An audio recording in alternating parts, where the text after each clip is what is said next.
So we're going to plant our chitted potatoes. This is the potato seeds that have been sitting in an egg box in the windowsill for a couple of weeks.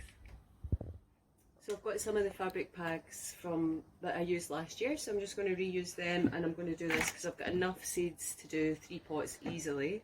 So I'm just going to put about this much soil in the bottom of each of these pots. So you can see the sprouts are coming out the top of the potato, so I'm going to plant them with those coming up because they'll come up to become the plant. And then what will happen is they will grow bushy up through the soil. And when that happens, I'm going to cover them again with more soil. So every time the bush comes up, you keep earthing it up, covering it up, and eventually the plant will grow up and above the pot, and then you can leave it to finish.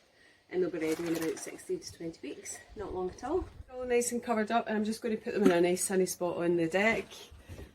Ready.